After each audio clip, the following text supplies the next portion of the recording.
And we are live. Welcome to the Liquid Swan channel. I'm here talking to Fortissax, fellow Canuck. How you doing? Pretty good so far. How you doing? Oh, not bad. Looking forward to the weekend. It's been a long work week. Yeah, yeah, absolutely. Especially these days. Yeah, exactly. So let's get into the questions. So why don't you tell me and the audience about yourself? Like, don't dox yourself, but give us a basic. Yeah. Let's see. I'm from Montreal. Mhm. I'm an old stock Canadian of some 17 generations. That's My pretty deep. whole family goes back. Yeah.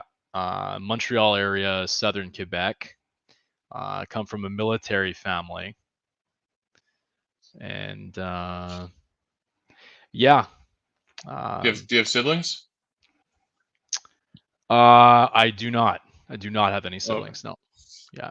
Only child. Yeah. Grew up in Montreal.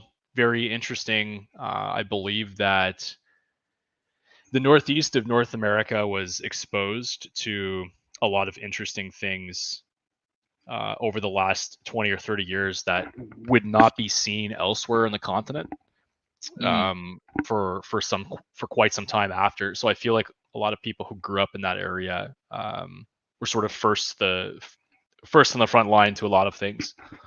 Mhm. That's true. And what was it? So you lived there your whole childhood and into adulthood, or? That's right. Yeah, yeah. So I was born and raised there. Finished education there. Many girlfriends there, and then I started to travel. Where do you first go?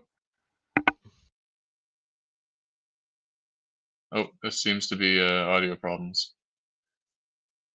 Um, I was in Ontario. me. Sorry. Yeah, go Uh, ahead. do you hear music? Nope. Okay. Only when I'm have the music on.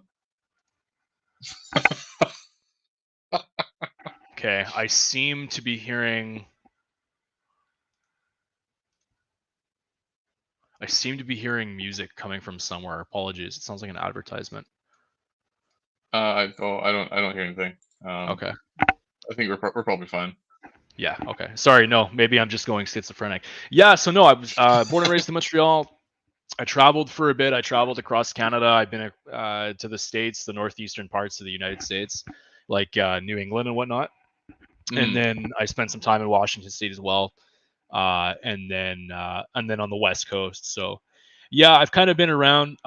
Writing is something I've always done for a long time, but I never really mm. published anything. It was an old hobby of mine, and then it was another fellow Canuck and also writer in our space, John Carter. I don't know if you um, I'm not sure He if you're sounds really familiar. familiar. Yeah, He yeah. sounds So familiar. he I just yeah. there's a Go ahead. lot of cross contact with Carter and a lot of our spaces that we share, which is pretty cool. So he was actually the person who encouraged me to start a Substack and to just get all of the stuff out and sort of just start producing content. So Well, it does. Writing does help make you. It helps your brain sort of think better. You know, uh, helps you because because if you just think thoughts, then if you try to listen to someone that doesn't has a lot of thoughts but doesn't like put them down into writing, often they seem they seem very disconnected yeah. and like sort of like run on sentences and it's almost like schizo. But once you Mhm. start writing them down, you sort of you become sort of a third party or a second party, and you see it and you're like, okay, this is stupid. How do I reformat this so it makes sense? And there's a lot of that, like a lot of self revision. Oh, I lost him. Hold on here. I'll try to get you back. Oh, here we go. Oh, I lost you there. Oh, you back? Yes, sir. What happened? I'm not I'm not entirely sure what happened, but we're here. Yeah, Yeah, we're good. yeah. You know what? I believe it. I believe that writing does probably help people with fragmented thoughts, and it's a good form of self-reflection too. You look at what you write, and you're like, yeah, damn, that was really stupid, or you say, oh wow, that's was really good, and it was nice, and yeah, no, it's reflective. I think it's healthy. It's a good thing.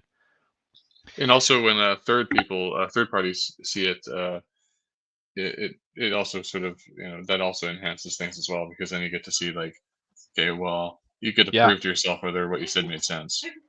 Well, that's right. You know, you get to brainstorming and bounce ideas off the wall and find out if those. Yeah, yeah, it's cool. It's a neat thing. It's been nice to rediscover for sure.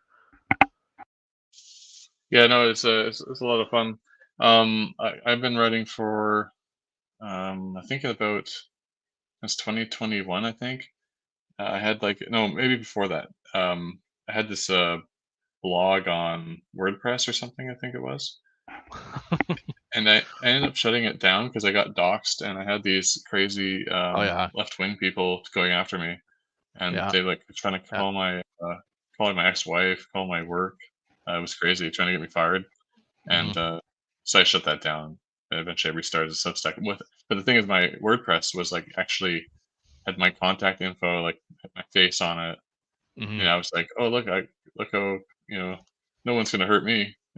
No, But well, I mean, that's it, right? And like, I don't. Nobody really knew the stakes back then, like how far many of these people would go just to ruin people's lives, right? yeah, it's they're crazy. And dysgenic, and Yeah, terrible spiteful terrible people, mutant really. biomass, Exactly, yeah. as Uh, Ed Dutton would say. yeah, a warlord. I just wrote I was writing a fiction story recently, and I have Ed Dutton as a warlord of Ulu. Um, it's sort of like a post-apocalyptic world. Oh yeah. Um, Anyways, let's go to this next question. Who is your favorite author? Like, what sort of inspired you in terms of writing, if you have any?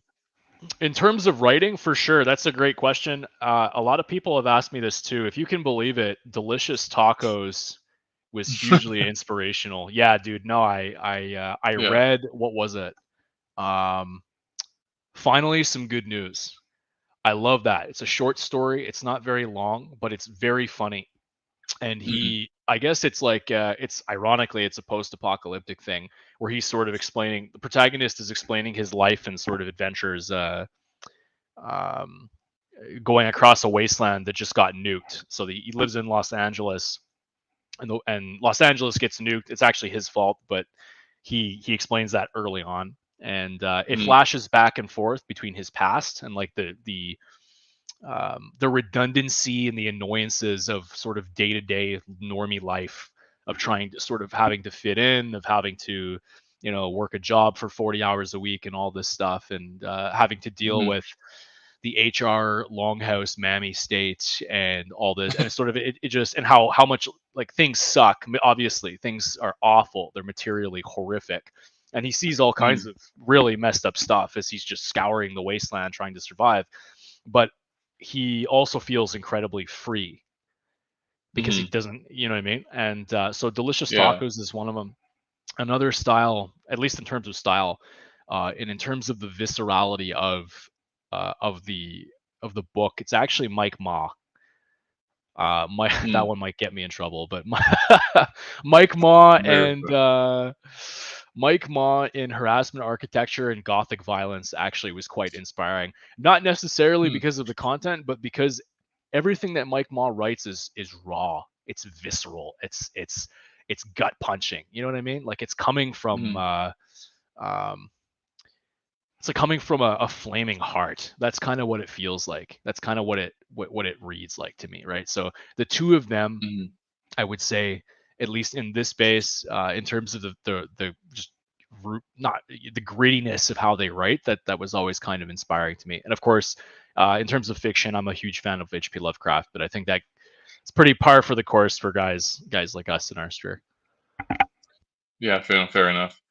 For me, it's more like Dostoevsky, and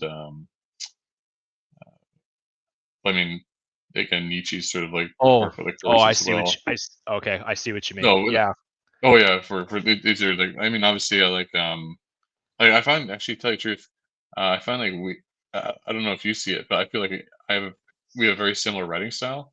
I don't know why, Hmm. but I know Hmm. that maybe it's because we're both Canadian. We're seeing like the deluge, Yeah. so to speak. Well, exactly right, and like people will look to Canada and they'll see people and they'll say, "Hey, like you guys are a little crazy. Like there's a lot going on, but like why are you guys so nuts, right?" And it's like, well, because this place produces radicals, right? Of all stripes, not just right wing, not just fanatic centrists who are authoritarians, but also left wing too, right? Like we now have a youth communist party who call themselves the Revolutionary Communist Party, and that just happened this Hmm. year, right? So this place births radicals. A lot of Canadians are overrepresented in online spaces, right? And Yeah. political spaces, especially, right? So, but you're right. I would say that I think that that's almost a Canada effect, and we're not alone. There's other people who are also Canadian who are very similar to us. John Carter is another example. I think I want to say Catgirl Kulak on Yeah. Twitter. I don't know if you follow him. If He's Canadian. The guy who Yeah, he runs is. I Hypocrite, he's Canadian. There's Oh, he just is. so I many didn't know that. Canadians. Yeah, I didn't That's know that funny. until recently either. I Hypocrite is a Canuck guy, although apparently he just moved to the States. He just he got out of Dodge. He dipped. Um, Yeah, probably best for the best. You probably get arrested if you stay here. well, that's just it, right? It's a real thing. It can happen. It can happen to any Yeah. one of us. But yeah, in terms of like deep authors, I would say fiction wise, Bernard Cornwell. I don't know if you've ever heard of him. No, I haven't heard that one. What's he about? Cornwell wrote the Sharp series. There was like a TV Hmm. show where Sean Bean was the main character. It was like it's like a Napoleonic era British soldier, if I'm remembering correctly. But he also wrote The Last Kingdom, and that was a TV show that came out recently. But Oh, is of that his Uhtred of Uhtred or something? yeah, exactly. That's it. That's it. So that's one of his series. He had like 9 books to that, but my favorite series by Cornwell was the Warlord Chronicles, which is like a similar idea to his Last Kingdom, except it takes place like 400 years prior. So it's like a Dark Age Arthurian kind of deconstruction of the myth. So it's kind of Oh. cynical. Yeah, it's a pseudo historical thing where it's like super cynical, and you don't really know if magic is real or not. You kind of assume like Hmm. it's suggested that it is, and at the same time you're not sure if it's chance, and um they That's subvert a lot of interesting. yeah. Yeah, it's cool. It's pretty neat. Honestly, you'd probably like it. It's called the Warlord Chronicles, and Well, because I'm writing something. I don't know if it's similar, but I've traced like my ancestry back, and there's this sort of guy that's like, basically most Northern Europeans can claim like he's your ancestor or their mm, ancestor. His name's Frithgar, and he was a Scandinavian chieftain. hmm, But these Scandinavians originated from like what they call Gartherreich, which is like the Kiev area, and they yeah. migrated as part of the proto sort of the Indo-Europeans migrating, or the Aryans Oh, migrating. yeah. You're talking about I only know, you're gonna laugh at this. I only know this because I've played an ungodly amount of CK2, and Yeah, yeah. Same. it's like Gardarike or something like that. It's in the north. Yeah. I know what you're talking Yeah. about. Yeah, So that's kind of neat. The Gartherreichs, I guess, they uh, migrated west from like Ukraine and whatever else, Interesting. uh, and then they became like the Saxons and the Geats and the Jutes and the Huh. Angles. But basically, I'm taking so Frithgar claimed to be the son of Brandor, and Brandor claimed to be he was the son of Baileg, and then he was the son of Odin, right? So Frithgar is the great grandson of Odin, allegedly, according to, if if you believe the legends, um, or the a constructed uh, descendancy.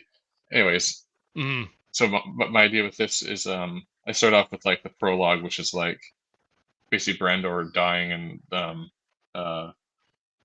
his concubine is pregnant, and that becomes Ferdigar, and then he becomes the chieftain, and it's sort of like his life, but it's all fictional because like there's nothing written about that sort of thing. No, So no, of course not. I'm so my I'm just like, okay, well, I'm gonna make him go to his mission's gonna, or his idea is gonna be go to Gotland, which is that island in the Baltic Sea. Hmm. That's like the world's biggest aircraft carrier for Sweden, and I didn't know that. that's what they call it. It was like It's like like an island fortress. I guess that's like what else are you gonna do with it, right? yeah, well, it's really big. So, but basically, if Russia, I guess they're because the Swedish mindset is not the same as like ours. The Swedish No, mindset is that they got this big Russian bear on the side, and they got to be like armed to the teeth. Like Swedes are like very martial. Like they've been martial since they lost to Peter the Great. you think And so? I would say I think the Finns are a little bit more martial, well, because the the Swedes. Finns were forced to because of World War II and the Winter War, but the Swedes are just have always been like that. They look a little more paused because that's what you see in the media. But when you go and talk to them, Mhm, they have like weapons stores everywhere. Actually, became a problem because the biker gangs were breaking into them, um, right. stealing the Yeah. sniper rifles. But like my so when I went to Sweden, I met my grandfather's cousin, and she was like in her 80s, but she's like a little old lady, but she's like a professional marksman or markswoman, Damn. and you wouldn't expect that, but they take it really seriously. They have like mandatory service in Sweden, so I guess when you graduate, you go serve like 2 years or something like that minimum. Like my second cousin, he went to the Navy Reserve or something like that, but Mhm. you have to do something. So all the men are trained, a lot of the women too. And before its population, they're actually one of the most um, strong militaries. They can produce their own fighter jets and stuff like that, Mhm. Yeah, I which guess is that is yeah. true. Like their I, military industries are quite impressive for how small their population is, right? Yeah, I was surprised actually. I thought like I looked at Sweden before and I was like, like the no go zones and like all the sort of over feminized stuff. Hmm.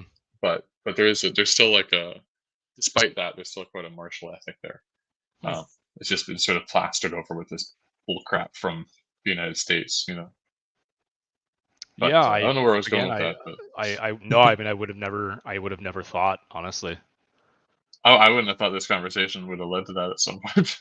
But anyway, Oh yeah, yeah, yeah. No. very weird. So in terms of Cornwall, yeah, you probably like it. It's kind of a pseudo historical deconstruction of Arthurian myth, and like Arthur is one of the main characters, but going off of the source that we know about him in history, like Arthur he was a warlord. He wasn't a king in most Yeah. recollections, like in most of the. But they say that he was king-like and that he was effectively a king in everything but name. And like his father is Uther. His grandfather is Magnus Maximus or Ambrosius. No, Uther's Hmm. older brother was Ambrosius Aurelianus. So it's they're playing a little bit um, with the identity of Arthur, because Arthur might have been multiple people. He might have been one person. He might have Yeah. been multiple people with the same name. He might have just been a Roman, Ambrosius Aurelianus. So, but concocts a pretty like realistic and plausible story. It's just really good. Like it's really good storytelling. If you like brutal, gritty, cynical stories where like um, bad things happen to good people, kind Hmm. of just like Yeah. real Yeah. life in some ways, um, and Yeah. or where everybody is kind of like gray in some ways, like complex. They're complicated. They're human beings, right? Like it's a really really good series. I would say that. So Cornwell, Lovecraft, um, yeah. What about the classics? Oh, I've got the Iliad, Odyssey, and Aeneid on my shelf. I've got the Mabinogi. I've got the Havamal. Uh, Oh, yeah, nice. Okay. yeah, I love that stuff. Do you ever This is going to be completely kind of off topic, but I ran into this book called wrote the author named Miguel Serrano. You heard of him? I know the name Miguel Serrano. I've never read any of Miguel Serrano's texts. So I tried to find this book called I'm gonna use like terms that aren't the exact words because of censorship, but is Mustache Man the Last Avatar? Hmm. Have you heard of this one? No, but I know he had some interesting takes.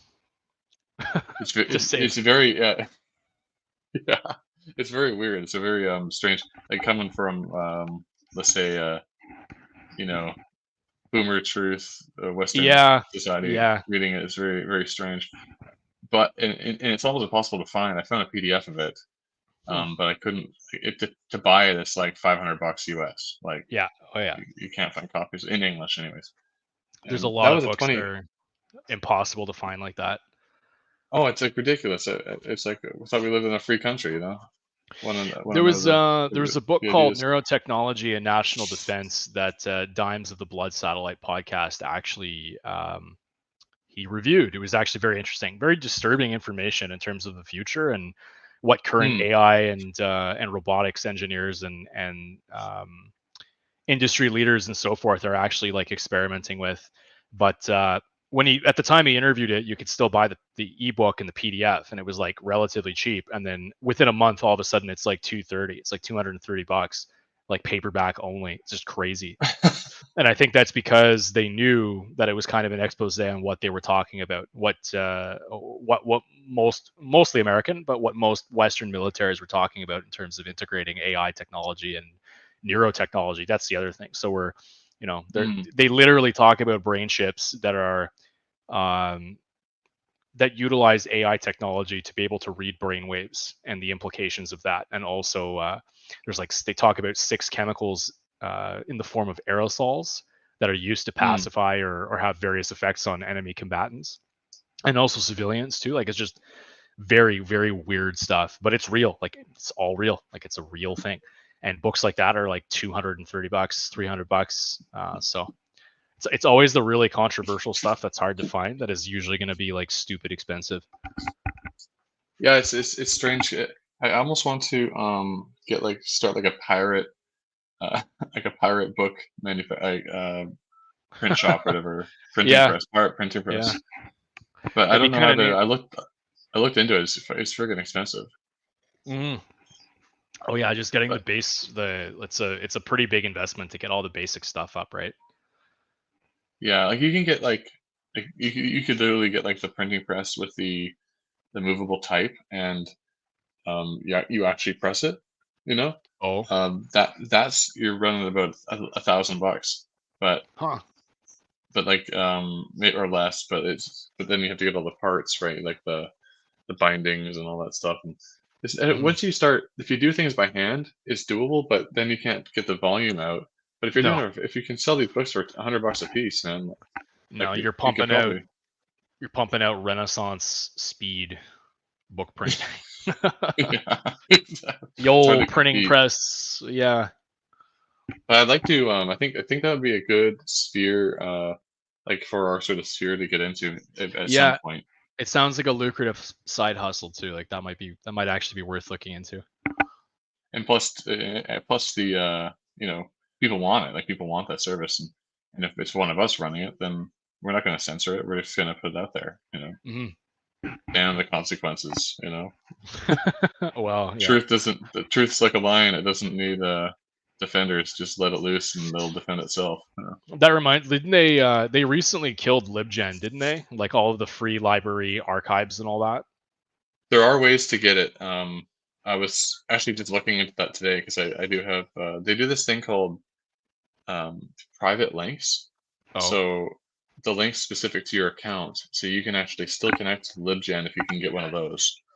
So I'm just looking for what mine was because I wrote it down somewhere. I just have to find it.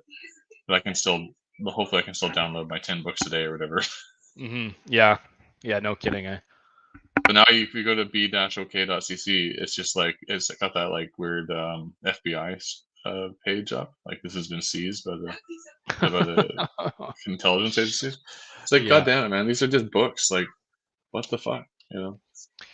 And it's the So Russians of all people hosting that stuff. Mm-hmm. You know, Mm-hmm. Well, that's what the which internet is was crazy. for, right? Free and open access to information.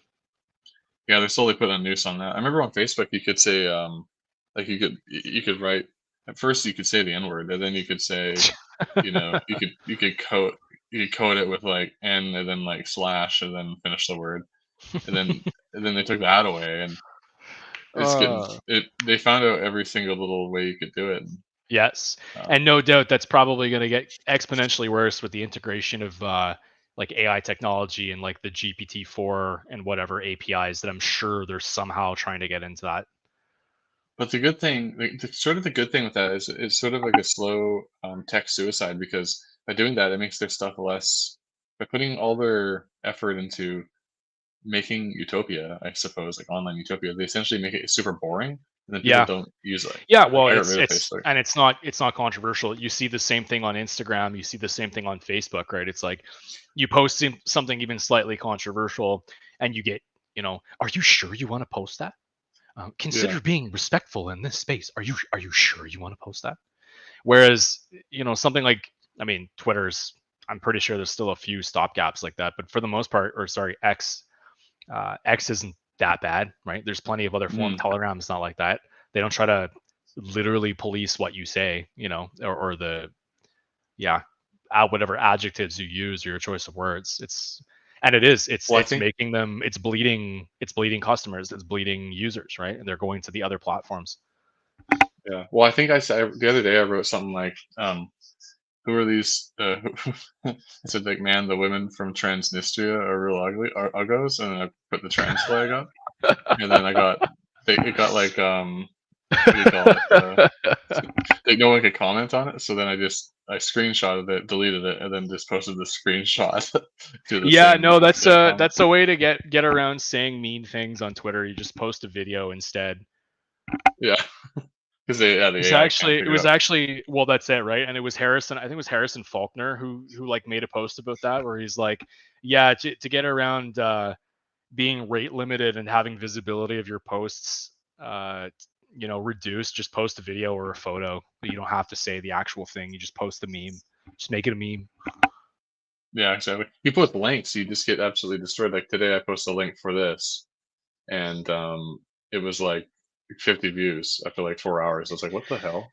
Yeah, so that is intentional, from what I understand. That was Yeah. discovered when it was discovered that under Elon's tenure, Twitter was preventing Substack links from being posted all over the website, and then they kind of let up on it. But from what I Mm, understand, Twitter does everything that it can. Like X does everything possible to stop outside links. They don't want you clicking off to other websites. They want you mhm. keeping everything within Twitter or X. Well, yeah, I'm liking Substack more and more because they have that feature now. So when I'm driving, I can just put up like all the articles for the day and then have them play on audio, and that's been awesome. Like today, I Yeah. listened to your article before we went on live. I listened to it twice just so I could have a good Mhm. overview, and I'm glad you it know was I'm glad you nice. liked it because I threw in a lot of facts and numbers there. I was afraid it'd be a little bit of an information overload for a lot of people, but I guess that wasn't the case. It was, I mean, it was had a lot of good information on there. But like, uh, so I'm glad, like, you did a good job. A lot of stuff I kind of, I mean, I live in Canada too, so I know a lot of it, Yeah. Oh yeah. You knew a lot of it. but it's good for just for the Americans to have a view of what's going on because Well, that's it because it's us in Ireland. Like it's us in yeah, Ireland that are absolute rock bottom of every single institutional socioeconomic problem across the Western world. It's us and the Irish, and then like maybe parts of the states. Like not the well, yeah, whole of the US, but parts of the states, and Canada and Ireland are the same in the sense yeah, that they're peripheral to bigger um they're peripheral to bigger countries. So like Ireland is the Canada of the UK. hmm Canada is the Canada to the United States. And there's sort of these peripheral outback countries that are almost like the backyard of the imperial core. where Hmm. the society is not as robust because it doesn't have the same amount of wealth and infrastructure as the sort of the core. So like the UK can take a lot, the US can take a lot because it's obscenely rich, right? Canada Hmm. cannot take a lot because it's a country of barely 30 million ethnic Canadians and 12 million foreigners, and it's 40% of its GDP is housing. And there's just so many issues with mismanagement and incompetence and infrastructure deficits, like your article, right? Like Yeah. your Oh own man. article covered just generic Western deficits, like in the States and in Canada, and just in general, like the trends that you're seeing, right? And yeah, it's crazy, man. Like, so Canada and Ireland are much more vulnerable to change than they're because they're a lot less stable. So Hmm. Well, we're sort of that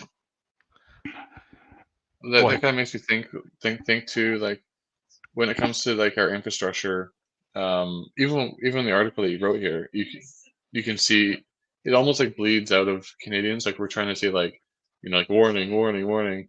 Um, Mhm. something ain't right, Well, and that's it. I don't know if I started using your phrase, right, which is like Canada is a string of Christmas lights uh, from Vancouver Island to Halifax, and like that's it. yeah, And it's just the 401 highway that connects the entire country, and that's it. Everybody lives close to the U.S. border, connected by that string of Christmas lights that just barely yeah. hang above the 49th parallel.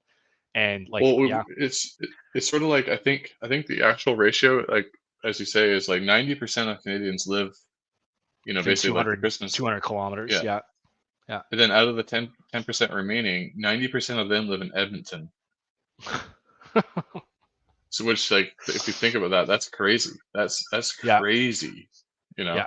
And then like so we have like what would that be? 1% of Canadians live everywhere else. Elsewhere. That's right. Yeah, yeah. In the far north, But in the Northwest Territory, there's only 34K people in the Yukon. There's like nobody in the Yukon. It's like 30,000 people. Your yeah. whatever local municipality you live in probably has more people than the entirety of the Yukon Territory. Well, it's sort of like like the North is sort of like Iceland, but like even less populated. Like Hmm. there's And towns less, there's it's towns less in Iceland beautiful. that yeah. Well, yeah, especially because there's no you get to certain points there's no trees, Nope.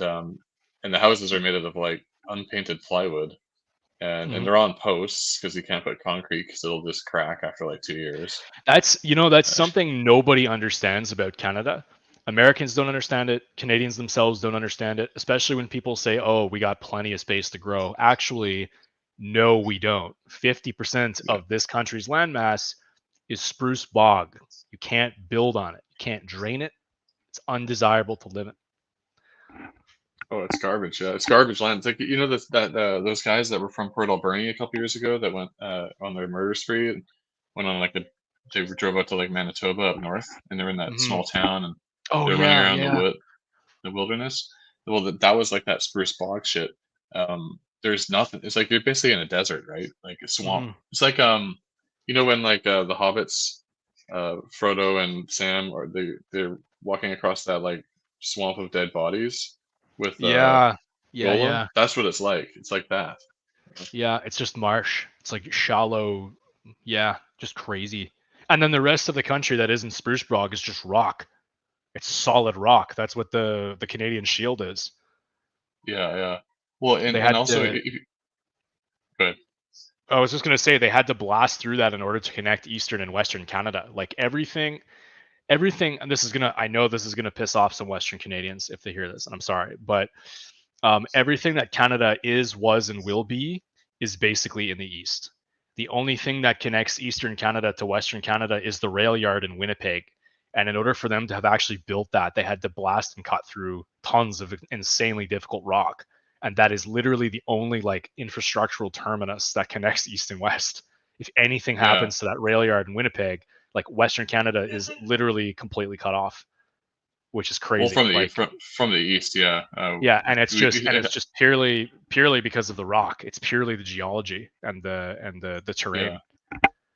I think to be honest, I think like the Asia has more of a like Asia and Washington State seem to have more of an influence on with the West Coast um, than the rest of Canada. To be honest, like The only reason we have any connection to them is just like because we pay taxes and maybe hockey. That's it. Yeah, I would say BC is kind of unique from the prairies. I would say like BC is the Mm, wild card because BC was deliberately set up to be an outpost of Canadianism. It was literally like the purpose of building Vancouver and Fort Victoria were to make it if I'm remembering correctly, um, literally a bastion of British North America on the West Coast in order to counter American influence in Washington State. Like yeah. if you've ever been to Vancouver Island, I don't know if you have, but there's some museums down there where they used to have naval cannons that were aimed southward, first against the Americans in the 1890s, in the event that the American Pacific Fleet would come and sail up to try and take Victoria. And then Mm, they were repurposed in World War II to face against Japanese ships, any Japanese incursions that were coming from the Pacific. So, mm-hmm. um, and I believe, and I don't quote me on this, I'm pretty sure Vancouver was designed architecturally when it was built to resemble London. Like I'm 90% sure that that was done intentionally when it was first established. So Mm, and also BC is older than the rest of Western Canada, like considerably so. It's older than the Dominion itself. It's older than Confederation. Um, yeah, it is. so Well, BC has a little bit more antiquity than Alberta and Saskatchewan and Manitoba do. yeah. Well, I think the biggest city west of Winnipeg was Nelson for a long time, and then Victoria got bigger. Then only Yeah, later yeah, Vancouver got bigger, right? that's right. Yeah. It was just a Well, fishing Vancouver village, basically. Vancouver got big because of the coal reserves in that whole area. Like Vancouver's coal mining, I believe, and refining was huge. That's why You know, Vancouver overtook Victoria.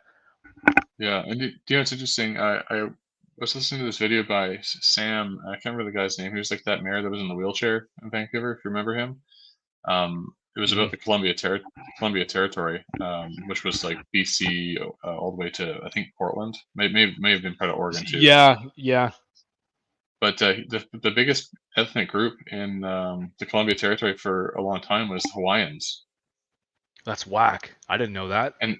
and they think that the word Canuck actually comes from them because there was like Canuck meant something like meant young man or something like that in Hmm. Hawaiian, and then people adopted that and it became like a thing. And then the Hawaiians went back because why would he stay here if you got Hawaii? Yeah, well, that's it, right? What's crazy is that did you know that Norwegian colonists set up 14 cities in BC?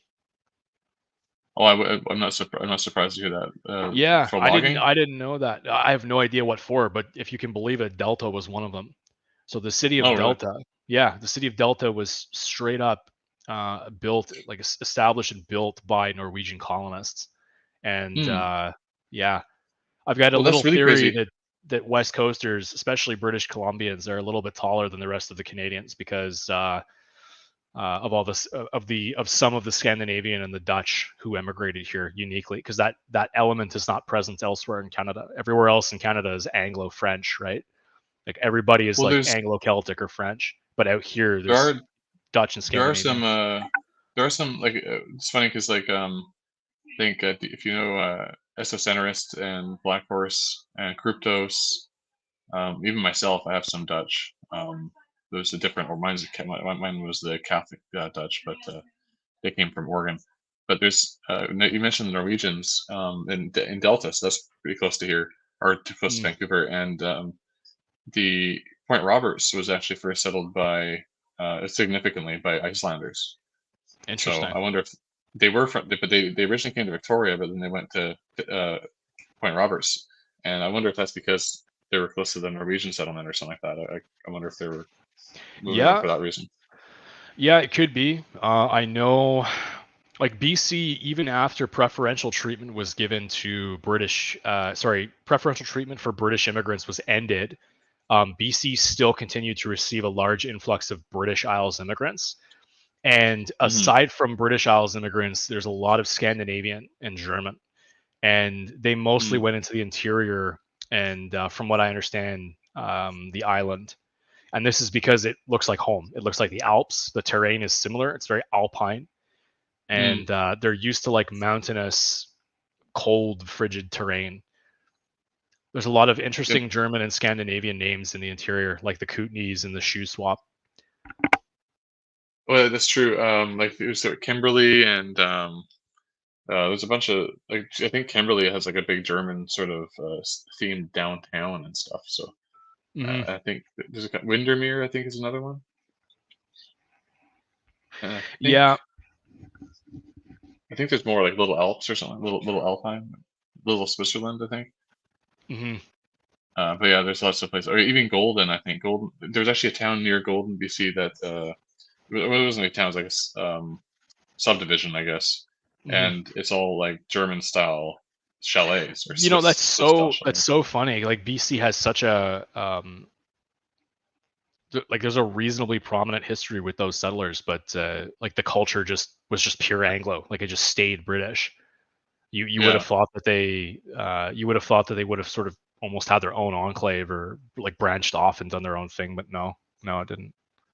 Well, when I was young and I was growing up in Victoria, the city was sort of like modeled after London. Like they had like the red double-decker buses and stuff. Like the same buses, they brought them over, Interesting. and it's named after the Queen Victoria, and we got the Queen Victoria statue out front there by the legislature, and you know, a Captain Cook statue that has been torn down, the John A. Macdonald statue that was torn down.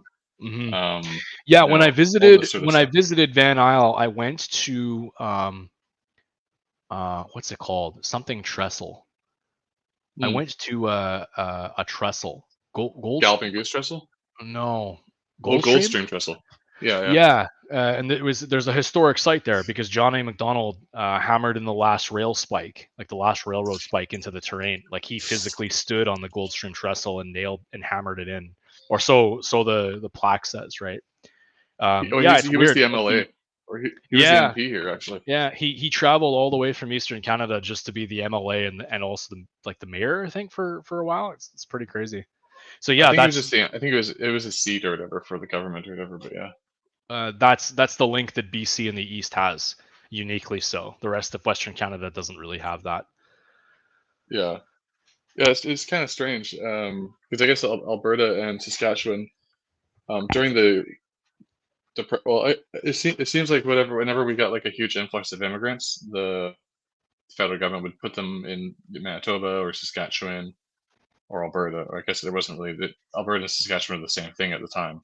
Hmm. Um, but yeah, they would ship them there, like the Doukhobors. Do you know about them? No. They're sort of like a Russian religious pacifist group that didn't want to be conscripted by the Russian or the Tsarist military, I guess, at the time. And so What? Canada's they got given guns. Here's guns to defend yourselves, and then they would just put them in a big pile and burn them. So the Russians are like, "What the hell? You're like wasting all our money. This is Wow. treason, right?" It was some sort of religious sect. Anyways, they were friends with Tolstoy. I think Tolstoy liked them.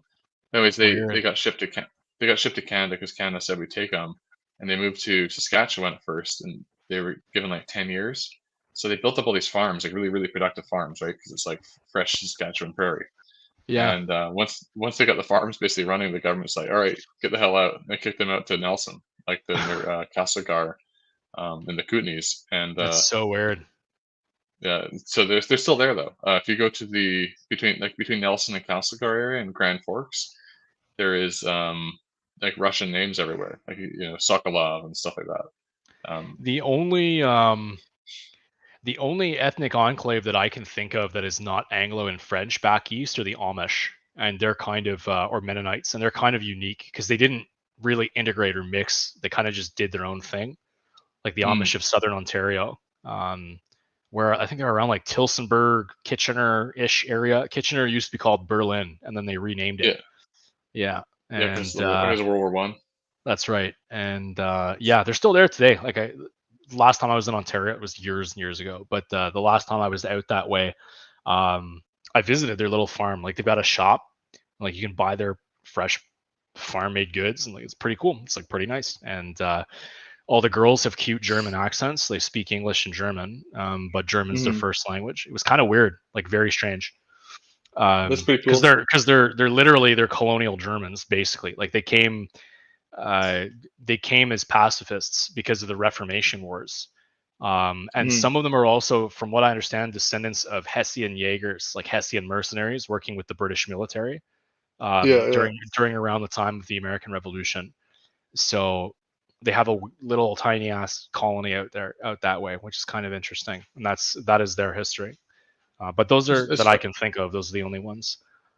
it's funny because the first person I interviewed on this channel, like, because I've been doing these for a couple months now, she was actually a ex, what they call it, beachy Amish, from Australia, which I thought was strange. I guess they originally came from Germany as well, but Weird. yeah, it was interesting. Germans in Australia. How does that work?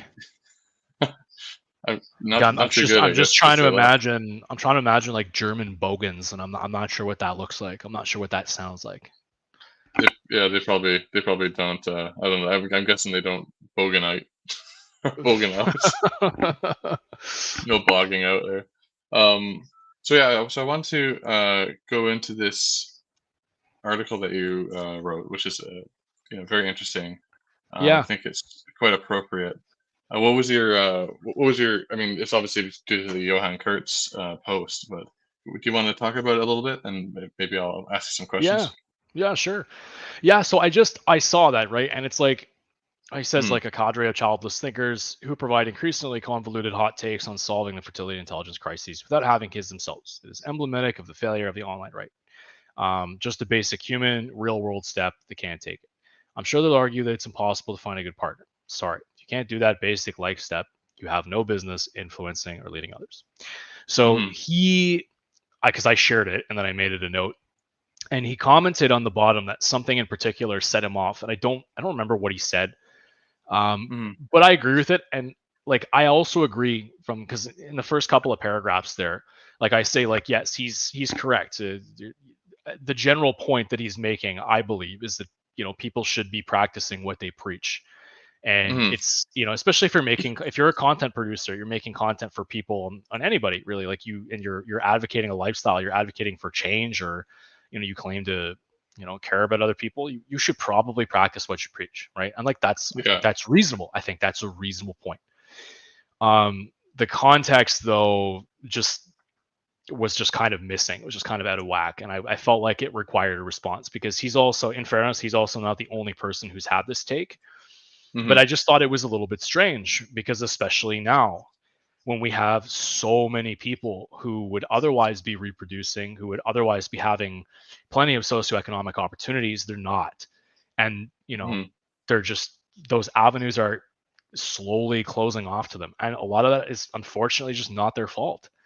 And to Hmm. chide them and to say that they shouldn't, or to imply that they shouldn't have a voice because of that, because of something that's immediately not within their control, that just didn't seem very fair to me. So I was like, okay, look, like this is the reason why so many people are not having kids in North America. I'm not sure where Johan is from, but Canada and the States have a unique thing going on. And Canada in particular is egregiously bad. So I just wanted to sort of break down the causes for that, right?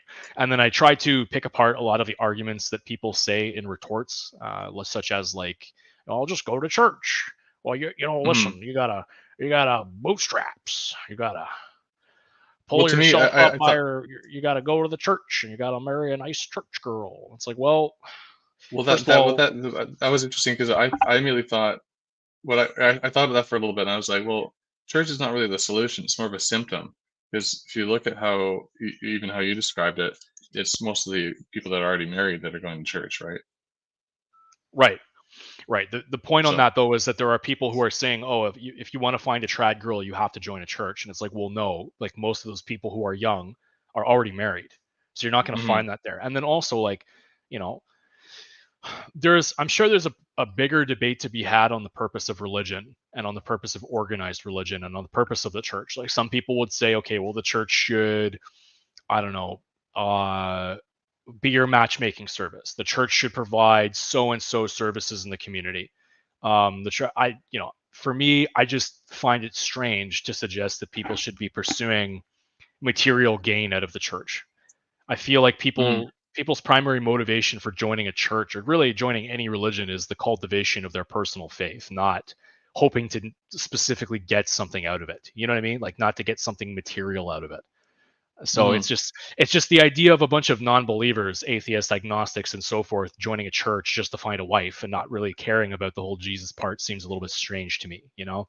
Well, So it could be it's a one of those like it could be one of those fake it till you make it sort of things. In reference to like the Kurt's comments, I think the reason why they were so grating in some sense, like he is correct, obviously, um, but I think yeah, the no, issue and here he is is, and I give him that too. It's just like, yeah, there's a lot of people who are using the socioeconomic conditions as a cope to not try. And that's yeah. that's something that's something that everyone wants to something that everyone should avoid. Like that's not you shouldn't just give up Well, because things are tough. That being said, see, well, see the it's article. That was deracin yeah. Well, it's deracination versus racination, right? You if you compare those two things, like there's mhm. like the infrastructure that he had, sorry, not he, but the infrastructure that certain groups had, and then that infrastructure is not here anymore. No, That infrastructure has been dissolved by acid. It's gone. no. So Not now just what? not just the infrastructure, but the social capital. The social capital Hmm. doesn't exist, and people will be like, "Oh, well, someone else said, well, think of your ancestors." Well, my ancestors had a profoundly more rich life than I do in many ways. Maybe not materially, right? They still had Hmm. to make their own clothes by hand. They were outside every day chopping wood, fishing, hunting, uh, you know, catching tetanus and dying, but and having 6, 7, 8 kids just to in hopes that half of them or less, slightly less than half will live. You know what I mean? Like Yeah. survive infant mortality. But they did have a rich life. They had faith. They had a massive community. Usually, they had social support networks that just are non-existent now. So in some ways, it was easier. In some ways, it was harder. Right. And Hmm. it's not a one-to-one parallel. Nobody can look back 400 years and say, yeah, objectively, these people had it harder, because we also have unique challenges that are unique to our time, because our time has never happened before, because of all of the Yeah. technological innovation and all the things that have never happened before that we can't predict, you know um, Yeah. and because of all the innovation that's happening all the time. The technological jump between the 50s and 2000 is crazy. Like it's absolutely insane, the acceleration Well, between the industrial revolution all the way up to now, even if the technological growth has slowed down since like I think even 1999ish. between say like I think even between like 2012 and today is like the change has been crazy. Like let alone It like has been crazy, but I would say that the degree of the technological change has slowed down. Like oh the, yeah. the quantity of life change, like the internet, yes, but before the internet, like way more things were invented between 1900 and 1960 that just changed everything, I think. Yeah, yeah. Well, I mean, I put the first, like I wrote about this. I put the peak at 1867, not because of Canada, but because of that was when the Blue Danube was premiered by Johann Strauss II at the in Vienna, and I Hmm. figured that's probably the peak right there. I mean, it's arguable, but if that means we've been downhill since then. Hmm. And if you think about it, it kind of makes sense because like, what have we had since 1867? We've had like you know, leading up to 1867, you had these sort of like communist wars against European nobility, and then since then we've had like the Great Depression, World War I, World War II, Cold War, um, endless proxy wars that never end, um, the rise of let's just say degeneracy, Hmm. the re-Weimarization Yeah, of the I West. would actually, this is just my opinion, I would say the peak was like 1900 ish. I would say that the Gilded Age, and then between the Gilded Age and the World Wars was probably the peak of the entire Western world, just in terms of its raw military strength and its economic output. Mm. Before it started culling its numbers with two world wars and then all of the chaos that unfurled after the fact. I feel like the One is imperial zenith of most of the European powers and also the United States was like around 1900, or at least the 1890s. well, the only argument I would have is like that might be like the fact that they're building up for a war is sort of like an indication that things are something broke down. But I see what you mean.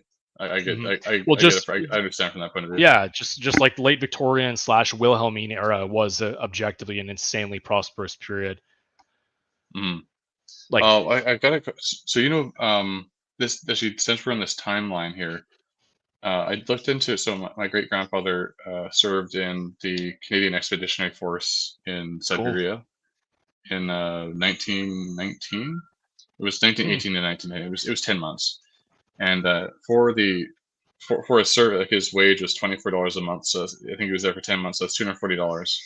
And then he got a bonus pay because what they were doing is they were getting the Tsar gold from the banks and bringing it to England, right? So he was a Scotsman, an engineer, so he was working as a sapper, Hmm. and his bonus pay was like $350 for the trip. So he got 240 plus 250. Guess so with this $350, he bought a house, okay, in downtown Vancouver on Seymour Street, near God. the right where the property is across the road from the main post office distribution center now in Yeah. downtown. And if you look at how much, I mean, I did the rough math on it, but if you look up just his portion of that property, right? And Hmm. after accounting for inflation, so I've already accounted for inflation as per how the government says it exists, right?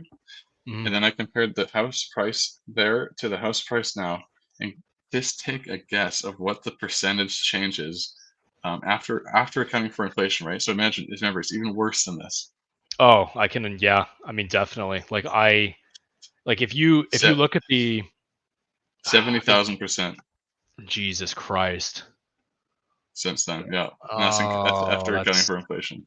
That's painful. I have a love-hate relationship with the Bank of Canada's inflation calculator because sometimes I'm curious. I'm like, yeah, what was my wage in such and such year? I was born 10 years later and I worked at this period of time. How much more would my wage be? I'm just like, this is insane. Like this Yeah, is nonsense how much we're getting screwed right now. 18 what was it, $18 an hour in 1995. Like if you're like a janitor or something like that, you're making the equivalent of like 32 $35 an hour today, yeah, which is it's crazy. it's just crazy. it's just insane. Like a lowly custodian of some elementary school or high school janitor would be able to afford like a massive, not massive, but a reasonably sized house in like a downtown suburb or downtown area, and a car and regular vacations. It's like the Homer Simpson life, right? Like Homer Simpson was a Yeah, loser for his time. He was a loser for his time, and yet he still had a detached home with like a car or two, and could take his kids out on a trip twice 3 times a year, like which is insane. Like just you can't yeah, even and compare go that betting now. down at the dog racing track. You know, Well, that's it. That's yeah, it's bizarre. It's so bizarre. So and another thing too, with that is when you said detached, it made me laugh because people our age would be so happy to have a studio yeah, apartment, yeah. in some sense, Well, with a roommate. I brought that up too. I'm like, it's not like it's not like millennials, who are in their 40s now, like their early 40s, the older ones. It's not like millennials and the older kids of Gen Z who are in their mid 20s. It's not like they have like huge expectations. They don't want McMansions. I say that in the article. Nobody wants a massive 5 bedroom McMansion and like three Mhm. cars and a skidoo and a yacht and all these other toys that boomers have and don't touch and look at once a year. Nobody wants that. People would be happy with just a 1 bedroom or 2 bedroom condo in a makeshift garden on their balcony. You know what I mean? Like that Mhm. would be more than enough for all the minimalist maxing millennials and whatever who like their kitschy, string of light bulb decor with like the ivy vine dark shelves that so many girls like to set up in their living room. People would be fine with that, but they don't even Mhm. have that. And then they're told that they're greedy for wanting to downsize from that, and that's kind of Yeah. obscene. And I talk about this in the article. Like that it's whack to say that people who don't have kids shouldn't be able to speak when like the right wing equivalent of you will own nothing and be happy is to move into the middle of nowhere into an economic dead zone where most people don't have the skill set to survive, which you need a work from home job to do, or I don't know, even work a trade, and your wages would still be lower than what they are. But Mhm. the ongoing degree of needed sacrifice to just have the bare necessities. And now we're past the point where those people, even if they sacrifice, will not get the bare necessities. It's a slap in the face to say that they shouldn't have a voice. Like it's because it's just a slap in the face. Well, You're gonna also what? like who's reproducing? Like we got like these people on welfare and stuff that they'll have like 5 or 6 kids. Like I know this one woman Yeah, that went to high school. Not high school. She didn't graduate, but um, she married a guy with an intellectual disability. And he's a hardworking guy. He has a job, but I mean, he basically doesn't have to pay taxes, right? Because yeah. um, Well, he that's has this just it, right? disability, And it's like you and they get a 5-bedroom house. by hamstringing the people in the middle strata, because statistically, and most people don't know this, but statistically, actually, it's the extremely rich who reproduce a lot in times of crisis, and Mm, the really poor and the really stupid people, and everyone else who's kind of in the middle, who has the capacity, the innate inherent abilities, whether through their own competence or their own intelligence or their hard work, if given the opportunity, those people could join the elite. Those people could join the upper class through social mobility, through upwards mobility. And that is just, it's been ripped out. It's been ripped mm, out from the foundation. So to tell those people, oh, well, I guess you just got to look, you got to sacrifice, you just got to pull yourself up by your bootstraps, millennial. And they're just yeah. progressively getting pushed further and further into the abyss. And they're not having children because they're all case selection people. They're people who want to invest. Yeah, I quoted you. I quoted you there. I was gonna ask because when I listened to it audio wise, I didn't hear my name because it's a link. Oh, yeah, But perhaps. Yeah, yeah. yeah, so Um, I was gonna ask you that. That's the special question. So I was like, was that me? Because I remember saying it. Yeah, well, it was you. Yeah, the last flight out. Because I remember we had that drink at the bar, and you told me you're like, yeah, I caught the last flight out. And I'm like, yeah, you did. Because people are fighting now for the bare scraps. They're being told that wanting less than the bare minimum, the expectation of the bare minimum is too high. They have to lower their expectations. They have to suffer even more just to have a lower quality of life than what their parents had. Never mind their grandparents, but their parents. And it's not fair. It's callous. It's apathetic, and there's a lot of young guys who are suffering right now. And that's the last thing they need to hear. The last thing they need to Mm. hear is suck it up. You should just deal with it. No, like these people need sympathy, especially now because low key, they're the most dangerous demographic right now, right? That Oh yeah, 16 to no. 30 cohort, like you have the memo that was leaked, the RCMP sent to the federal government, and it's heavily redacted. Let's put But it in down. the I'll actual find it. contents of the memo, yeah, it's around there, right there. Yeah. The link Yeah. to that article by National Post is right there, and it's just like the memo that they said. They're like, yeah, socioeconomic circumstances are going to breed revolutionary activity, and we're not prepared for it. We don't, and I mean, we saw this during the convoy. The Canadian government does not have the manpower or resources to put down a major uprising.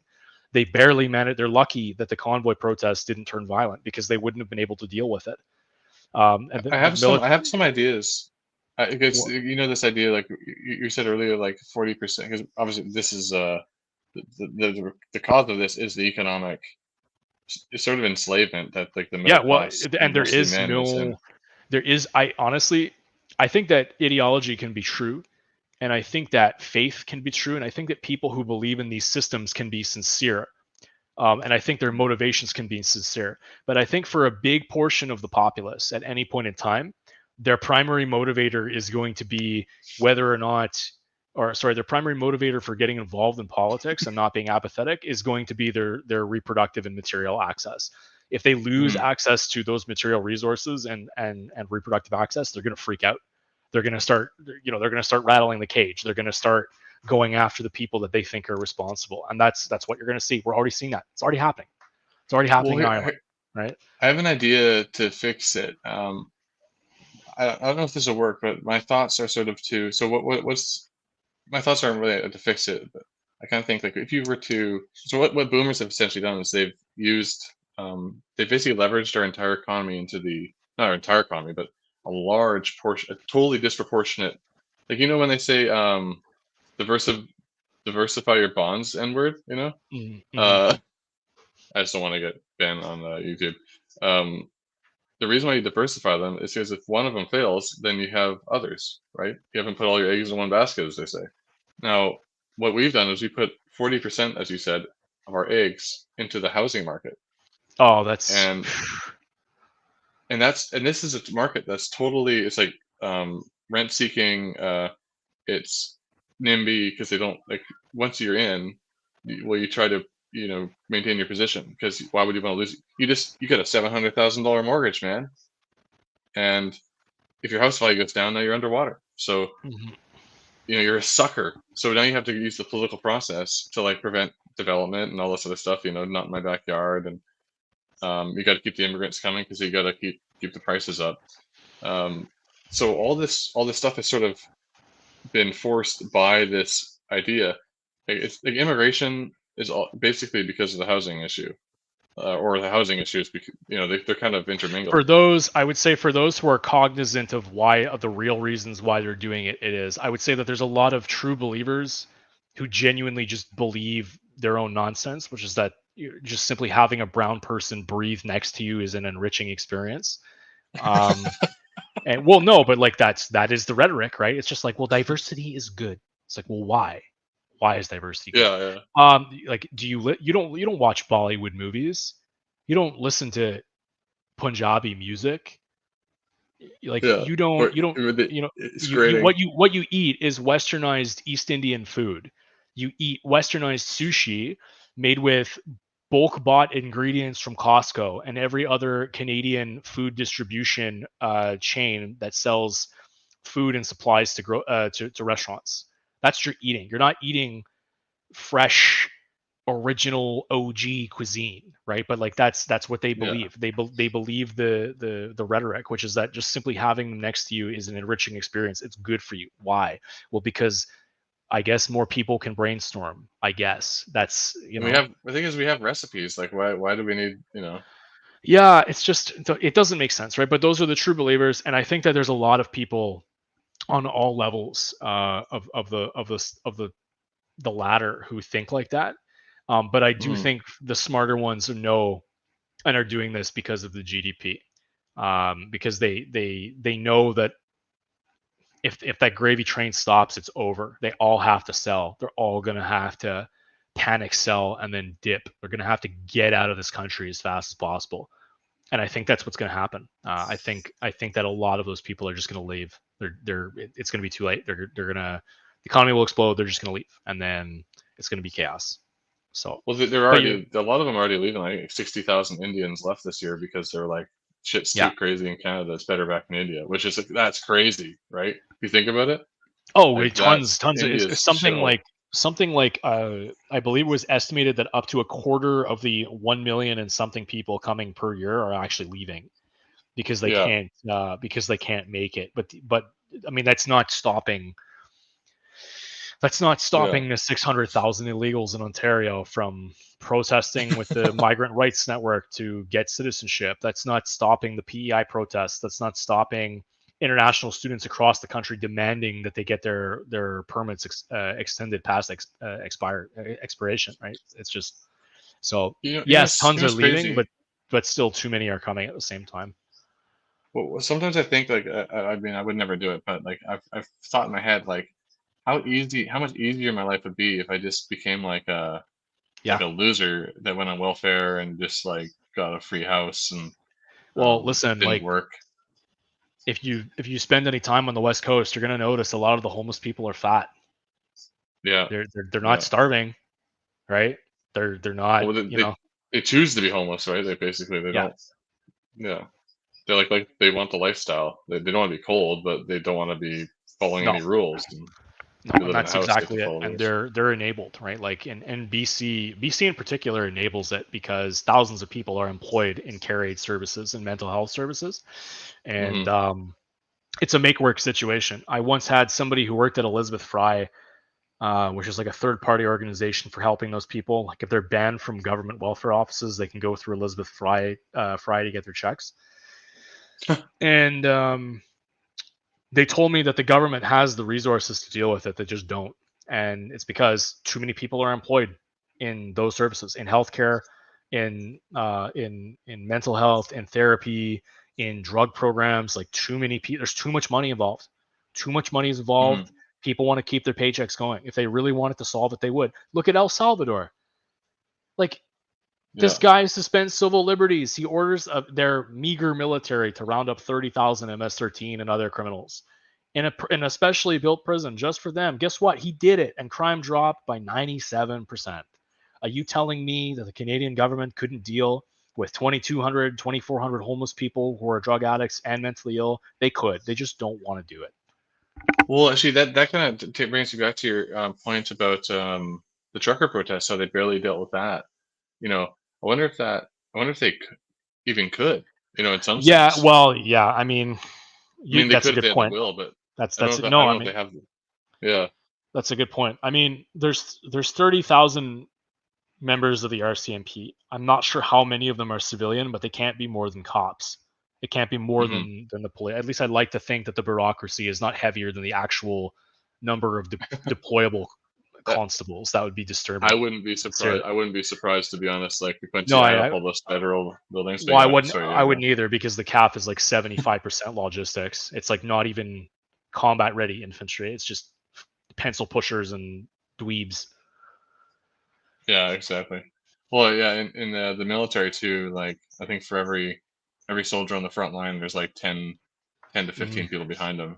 I think it's even worse now. That's during war Oh, it situations. So. is. It is. You can talk to anybody, any CAF veteran, anybody who spent any time in the service, and then who left because of COVID, and then did not go back because of COVID, and because they didn't take the shot.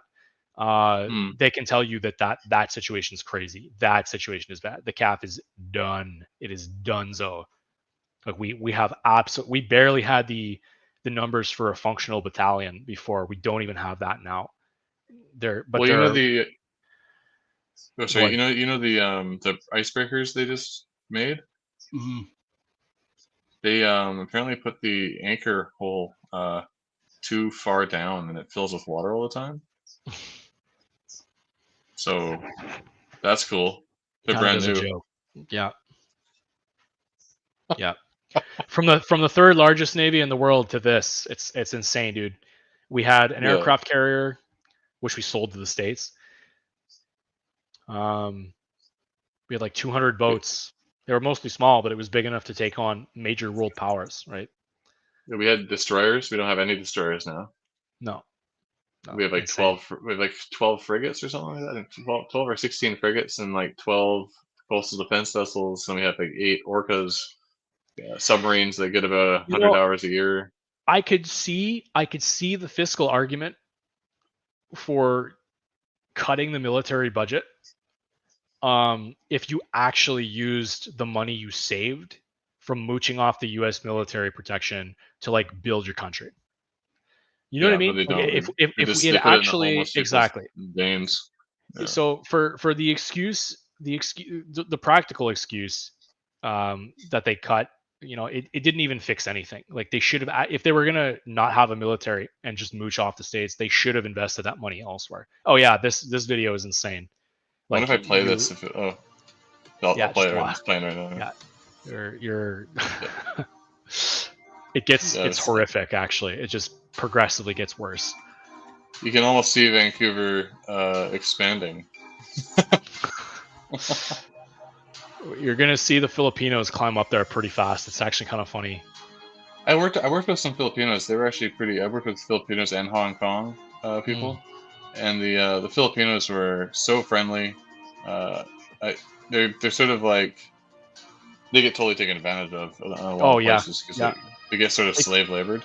Well, it's funny because they're nepotistic, but they're not like subversive, not like Indians, not like the way Indians rig and are perfectly suited to managerial environments. Like the Indians are perfect bureaucrats. They thrive in that corporate sort of DEI HR environment. They're perfectly suited to it. Like I can't help but notice this has a huge bias. Yeah.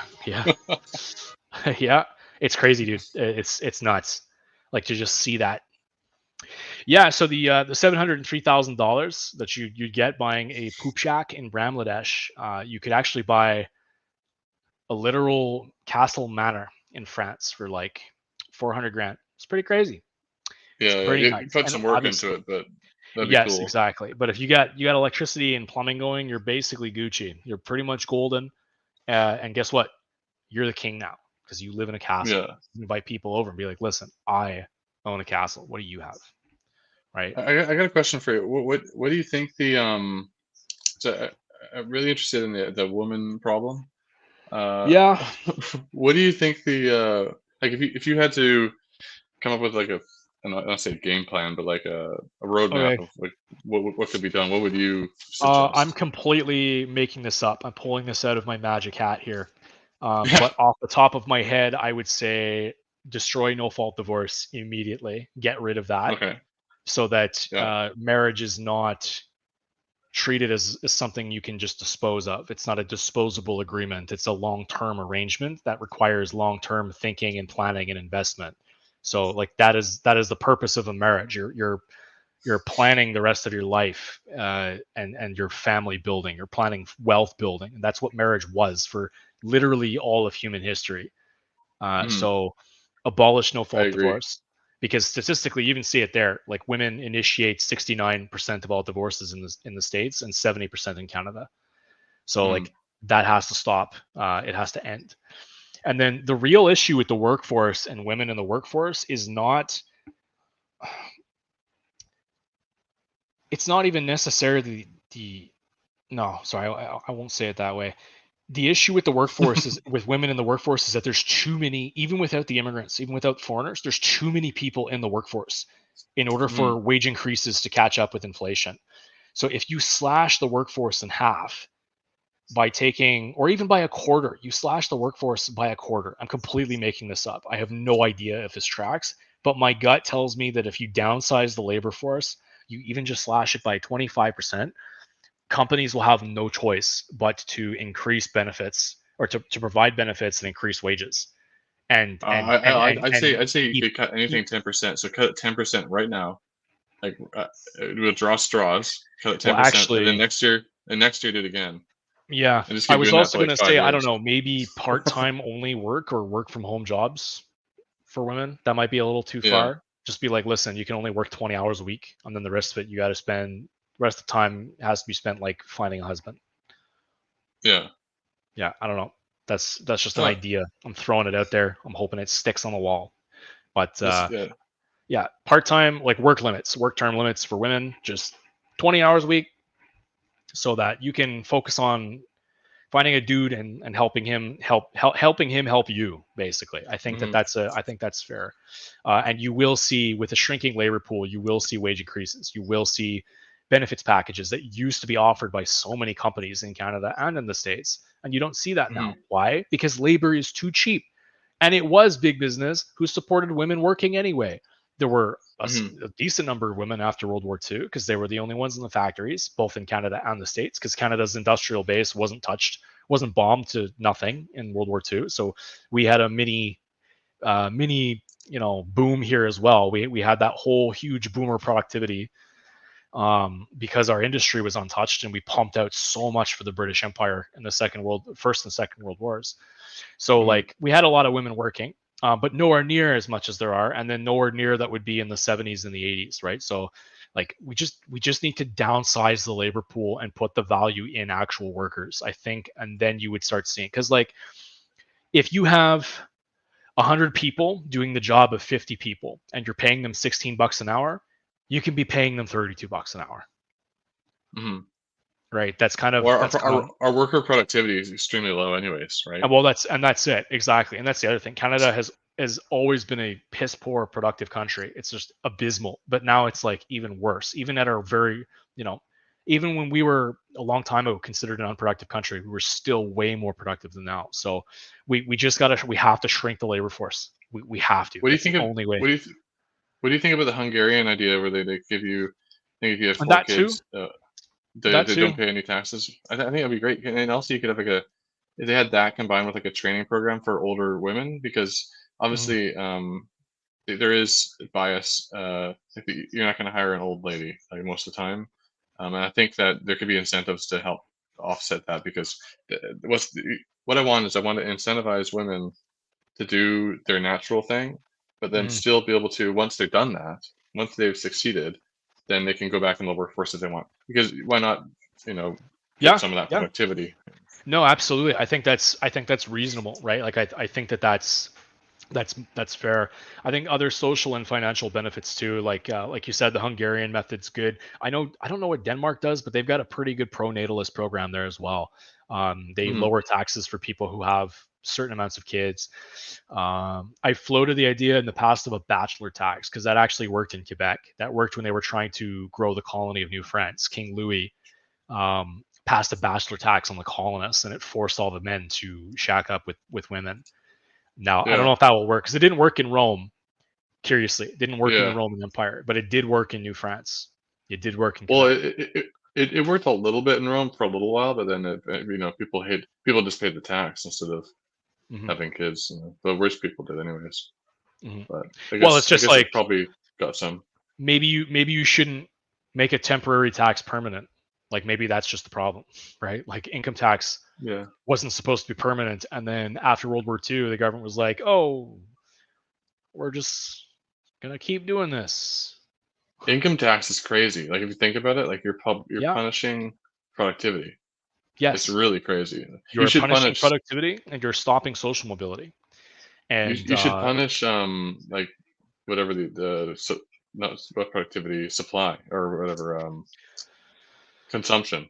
That's the only way well, really to do it. look, Because if you punish productivity, that's just that you stop people from doing the I'm production. an amateur economist, but I do know a lot about history and I do know a lot about Canadian history. And I know that the Canadian government primarily made its money through tariffs.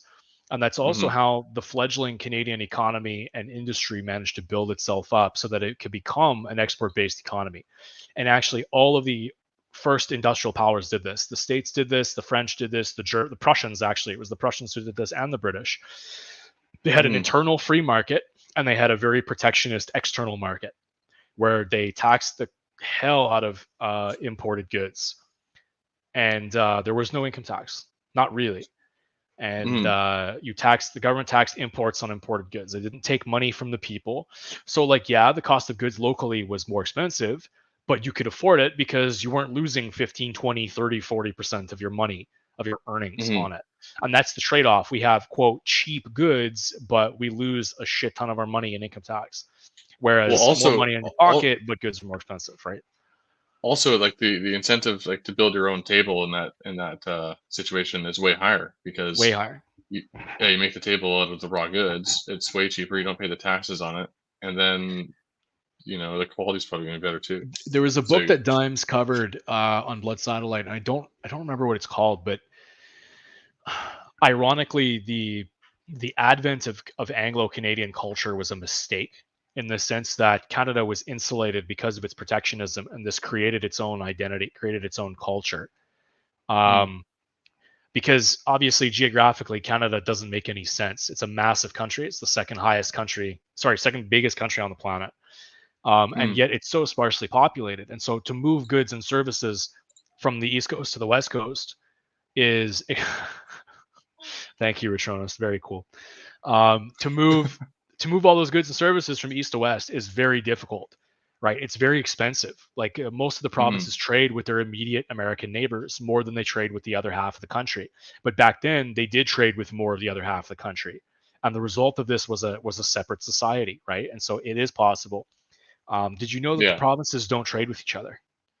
Not yeah, really. I did know It's that they basically insane. don't. Yeah, It's yeah. absolutely insane. Like, why do we not have an internal free market? Like, Well, I know that like BC wanted to. I think they weren't going to allow Alberta to send oil uh, like to their coast, and it's to basically just to spite them. yeah, And then yeah. Alberta reacted by raising like not featuring BC wines or something in the liquor stores, and BC was like, "Oh, how can you do that? How can you do this?" How could you? Yeah. How It's could like, you God embargo damn. my fine goods, my fine red wines? Um, Yeah. yeah, it's all a bunch of copes. Canada as an institution, Canada as a system is a rotting carcass of the 1990s. It's the failure of Meech Lake and Charlottetown, which were supposed to transform Canada from a confederation to a federation. Hmm. It was to properly define the roles and responsibilities of the provinces and the federal government. and have a clear division of freedoms and certain control, because the provinces control some things and the federal government controls other things. But we're a geographically separated confederal entity that LARPs as a unitary state, like a European style unitary state. So the federal government's always trying to pull unitary stuff and dictate and rule from Ottawa, which wouldn't be so bad if they were actually good at what they were doing, right? Yeah. Like if they were actually efficient at enforcing their mandate, which I guess is a blessing in disguise because Trudeau.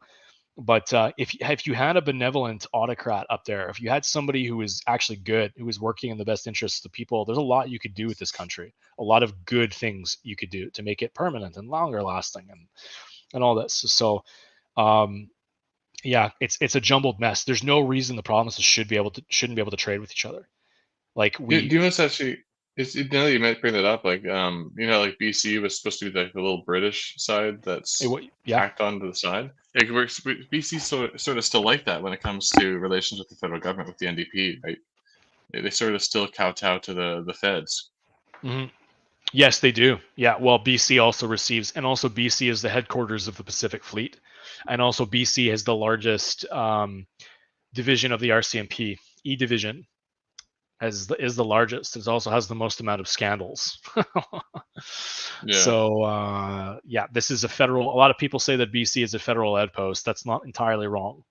It's not entirely wrong. There's a lot of federal tentacles ensuring that western chunk does not break off and go its own way. It's a lot of lever pulling that they don't seem to have in Alberta and Saskatchewan. I kind of want to know if like what would it be like if because like Vancouver Island was actually a separate colony. Yes, that's right. And they agreed to join based on, so there's a stipulation that a lot of islanders have that they bring up all the time, or I guess we bring up all the time, but there's supposed to be a railway connection between Victoria and BC, right? Mm-hmm. And so this is a railway that goes down from Nanaimo. It's called the Esquimalt Nanaimo Railway, and that's supposed to connect us to the rest of the country, but that doesn't run anymore. No, that's been shut off since I think like 2011 or something like that. And technically, that's a violation of our constitutional joining. I guess at this point, yeah, it's too late, you know. yeah. But if you go back east, if you go to New Brunswick, there's these ferries that run between the islands that's just off the coast of New Brunswick and in the states, and if those aren't those are federally protected by their constitutional joining of the country. So Mm-hmm. I'm curious, like, why do like it seems like out here we kind of get the shaft that way, and everything becomes, they say BC means bring cash, right? Well, that's it. Like you guys, yeah. BC it's a beautiful province. You got nice weather and nice nature, and not much else. I think it was Kevin Michael Grace who said half of BC's economy isn't even real. It's just locked up in assets and equities and like property. So like on paper, BC is a productive province, but functionally, like half of that money isn't like, it's not liquid cash. It's not real. You know what I Yeah, mean? Like well, it's not a circulating economy. we used to export a lot of lumber, but then we fucked that up. We used to have a fishery, we fucked that up. Well, I don't know if the entirety of the blame is on BC, because the Americans have been screwing us with trade wars for a very long time, and Yeah, they've got a lot more manpower and resources to rig Canadian politics and interfere with our affairs, and they have for a very long time. Same reason Canada doesn't refine its own oil, because they don't want Canadian oil competing with American oil on the international market. They don't want that. yeah, that's true. That's pretty goofy, though, if you think about it. But Well, yeah, I mean that's the Pax Americana for you. They've never actually been our greatest ally. In the '60s, this explains Winnipeg, but in the '60s they basically dropped a bunch of radioactive material on Winnipeg just to see what would happen, and they lied to the Canadian government and they said we're testing a delousing agent. Well, actually, they were just sprinkling Winnipeg with radiation. And like I said, it explains a lot, but. Yeah, so they do things like that. There was an MK Ultra program that ran out of Montreal, McGill University in like Oh yeah, yeah. 1952 or something like that. Yeah, a little branch of the Oh, CIA to unknowingly experiment on Canadian citizens, and like they just do stuff like that because they yeah, can. AA did like a Curtis stream on that. Yeah, yeah. Canada has or did have its own MK Ultra program. I don't know if we still do. But the guy who was messing with Kanye West was a Canadian trained MK Ultra enthusiast, and yeah, some From our wild. greatest ally, right? Or wasn't Exactly. Yeah, from our greatest ally. They did that. Hopefully, if one day, like-minded fellows get into the apparatus of state, they can cut out their shenanigans and cut us some slack here. But I don't see it happening until he the was winds funny. change in the U.S. I did like an experiment with GPT, and I was like, so because I have this idea that the CIA essentially runs everything in the states, sort of like the Praetorian Guard ran the empire. Probably. Uh, and so I was asking like, if first of all, it denies it or whatever. I'm like, well, then I give these reasons. I'm like, why wouldn't it? This is the way. If they control the intelligence that the people in power see, right? Because they can't show the regular people this, and they can't show them. Hmm. They won't trust. No one will. No other agency will be trusted to give an alternative view. That means they have the ultimate power over information, and therefore that would result in them being able to manipulate whatever they want. You know, Hmm. besides all the other stuff. And it basically agreed. And then I was like, okay, so what's the point of the facade, right? And it was like, well, you need the facade because otherwise people will rebel and they'll lose their spirit. And I'm like, have you noticed? And I kind of thought about like what's been lost more than spirit, Hmm. you know? And Hmm. maybe it's because everything's fake and gay and stupid, you Yeah, know? everything's fake and gay, and nobody believes the spell anymore. And I don't know who was it. Like it was John Carter. He wrote about enchantment, or somebody else wrote about the importance of enchantment. And basically, like you can fool a bunch of people for what was it? You can fool a small amount of people all of the time. You can Mm. fool a huge amount of people all of the time. And I don't remember Some how of the the time. rest. Yeah, Yeah, I so don't you remember. can fool some of the people all the time, all the people some of the time, but not all the people all the time. Well, that's right. And also, if your foundational myth is like fake and gay, and the mask slips off, and it was never rooted in any kind of truth whatsoever, then it's over, right? And like Yeah. you can make fake religions and systems that are top down, but they're brittle. They can be strong, but they can be brittle. They can break, and that's kind of the issue with the current civic religion that you see in Canada and the States and the rest of the West, especially the Anglosphere, coming straight out of the US and Canada. The civic cult, the DEI cult, that is our new state religion. Um, Toronto, no, was it an MP around the GTA was mad that the Catholic school boards were not flying the pride flag. Meanwhile, like downtown Toronto has the Progress Pride and the regular LGBT flag, and all the public schools are flying the pride flag on the same level or higher than the Canadian flag. Now, I don't like the maple leaf because that too is a psyop. It's not a Canadian flag at all. It was made specifically to erase our history, but you know, it's that eternal revolution. It's that like they're foregoing their old revolutionary symbols because they're now enemies of the revolution. They're now enemies of the regime. How funny is that? And Yeah, yeah. like they made the maple leaf flag to replace the flag that came before it. It was a liberal design actually, which is insane. And now Hmm. like the flag of Canada might as well be the Progress Pride flag, to be honest, because they hate the maple leaf now. They associate it with the trucker convoy. In a total twist of fate, it was right wing Canadians sort of reclaim the maple leaf in a way, in a sort of ironic, kind of ignorant way, but they did. And yeah, yeah, it's pretty goofy. But Yeah, a final note on what you were saying. Yeah, it's curious that they mess with us, and if a foundational myth is rooted in lies, it's doomed. It's just doomed to crumble. You can't yeah. sustain a fake mythology. There has to be some Yeah. truth in it. It has to be genuine, even Yeah, if it's no, even if it's like purely legendary. It has to be believable. that's right. Uh, and this is it has to be rooted in something, like something that's real and tangible and organic. Yeah, even if it's mythological and there's allegorical elements of it, it has to be believable. It has to be rooted in some truth. It can't just be completely made up. And DEI, the civic cult, is completely made up. It's Hmm. you everyone knows this. It's almost like DR3, but like you can't claim to be the science people if you just plainly ignore biology. Like Yeah, they're at war with nature. They're at war with the idea of objectivity itself. Right? They're not the well, science yeah, people. It's a they're faith. cutting their It's balls off, yeah, yeah. flipping their dicks inside out, and then trying to taking the skin off their arms and trying to form some sort of like weird sausage roll and stick it on their belly button with It's veins going in. It's like Frankenstein. you will live to see man-made horrors beyond comprehension. Uh, Yeah. like ironically, but unironically, right? Like Yeah, yeah, yeah. It's it's whack. disgusting. I know. Well, It's that's this meme here I put up.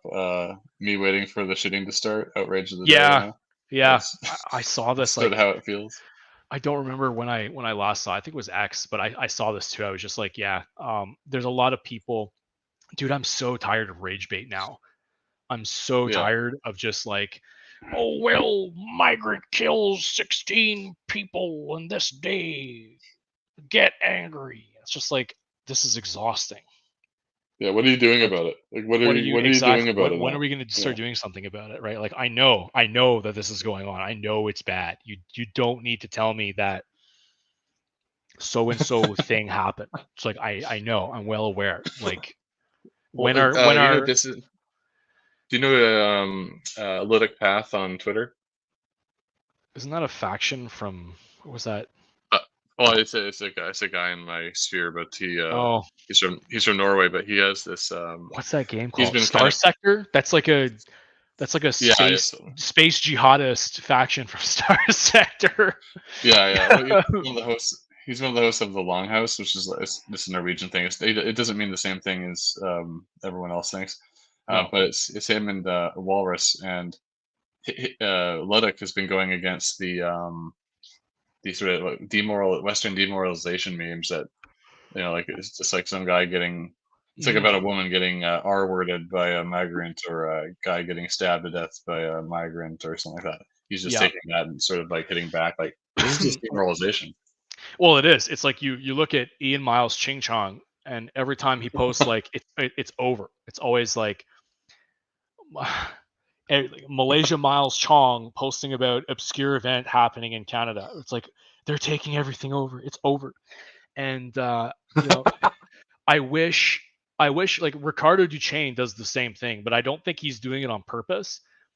I think he's just doomed. Like he's just black pilled. I think Dr. Ricardo Duchesne is black pilled. I appreciate his takes, but sometimes I'll respond to his posts on X and I'll be like, dude, like you need to stop blackpilling. Like I know it's bad, but like have some faith. Like you are Dr. Dick Duchesne. There's people looking up to you. You're the ethnocide guy. You wrote the you know ethnocide of Canada. I don't remember his book. It's supposed to be really good, but he takes a deep dive into the demographic change of the Anglos and the French in Canada. I don't remember what it's called. Canada in Decay. It's pretty good. But Hmm. yeah, he's an important public figure. He can't be just doom spiraling. You know what I mean? Yeah, You yeah. can't be. You got a huge following. You can't be doom spiraling the Canadians. That's like you should be inspiring them. You should be like, listen, things are awful, but guess what? Here's what we can do. Here's what you can do. Have faith. Yeah. No, that's true. What else do you have? Well, that's it. Like, what else are you gonna do? And like, look, and this is what it always gets. This is what always pisses me off about being accused of blackpilling or doom spiraling, because that's not really my message. My message is like, no, like these are the facts. This is not me being cynical. I'm not blackpilling. This is how bad it is. Like you need to face that. And people will look at that and they're like, "You're blackpilling, you're whining, you're crying, you're complaining." I'm like, "No, like I'm trying to tell you what's up so that you know better, right?" Hmm. And like, no, my takeaway has never been be depressed, do nothing. It's always been like, this is There's a horrible. train. There's a train Exactly. coming. Get off There's the a train tracks. coming. You should probably get off the tracks. You should probably get out the runway before that 747 makes an emergency landing in front of you. Yeah. Yeah. Exactly. Oh shit. Oh shit! And it's starting to happen in Canada now too, which is crazy. I was thinking about a nice little Euro trip, and I was just like, damn. Now the 747s are falling out of the sky at GTA Airport, Toronto Pearson International. You telling me the Boeings are crashing? They're falling out of the sky now. That's great. I thought that was only in the I'm, States. I'm going to Brazil this winter. So I'm Nice. hoping my whole family doesn't get wiped out. Yeah, you honestly you better pray because like that's a real possibility these days. Yeah. Just Exactly. I've been make sure the pilots aren't Jeets, and you'll probably be okay. I think. I pray. Well, I think one of the advantages Canada has, at least on the West Coast, we have a lot of Filipinos, and say what you want, but they're relatively competent at everything they do. I've never Hmm. run into one that's like been bad. So like at least the stewardesses and the roofers and stuff, they're usually really good at their jobs. So I mean, I think that's one advantage. Like in the States, you got a whole different sort of kettle of fish down there, and Hmm. you got like the mammies and Yeah. Oh yeah. what else? Yeah. The competency crisis when it comes to engineering and STEM seems to definitely be far worse in the U.S. If excuse me, if only because Canada doesn't have the infrastructure for that stuff, for those high Mhm. technology and those high industries, because we don't. We don't have the engineers that build Boeings. We actually just don't. So that's Yeah, yeah. happening there because they have that stuff because they've got that massive airliner aeronautics industry for civilian markets and whatever. So Yeah. Well, hey, let's before we wrap it up, let's see. We got some comments. I'm going to see if you could respond to any of them. Here we got yeah. Oh Cinder yeah. Mountain Studio. We need a reformation in Scientology to survive. You know what? That's not a bad idea. I've always wanted to start my own cult. So I think you're onto something. And then we have Retronus here with it's over, but also we're We're back. back. So That's right. that's good. And then we This have is another one from the Cinder. 100% Sorry. OSP's collectively log off X. I think people would chimp out for probably a month, and then you'd probably see some really serious things hit the fan because they're probably out of boredom more than anything else. A couple of years ago, well, back when I was really into Jordan Peterson, before before I moved on, um, I literally had a thought where like if Peterson had said like if Peterson had like crossed the Rubicon and like said like March on Ottawa, I would have done it. I Hmm. don't know if it would have went somewhere or if I would have been in jail at this point, but um, there was a moment back then. I think it would have if he had taken that step. I Yeah, think it would have maybe there changed there things. was a time. I think there was a time where I don't. You might wanna look this up. There was a time where someone floated the idea of Pearson becoming the leader of the NDP, and that probably would have succeeded. Like I could see that happening. Like after Leighton, but before Hmm. Jagmeet or something like that, or even after Jagmeet, like not too long into Jagmeet's tenure. Uh, The Transnistrians kicked him out. yeah, yeah. It's that's a whole other ball game too. Somebody should actually cover the history of the NDP and how Canada's labor unions were just wiped out by the outsourcing of manufacturing. Because yeah, yeah, the Well, struggle between the the struggle between the dippers and the DEIs within the NDP is crazy, and they slowly took that party over. They became a coalition party of like foreigners and interest groups, whereas they used to be the actual defenders of labor and healthcare in Canada. that's been totally wiped out. Makes you wonder if it was an op.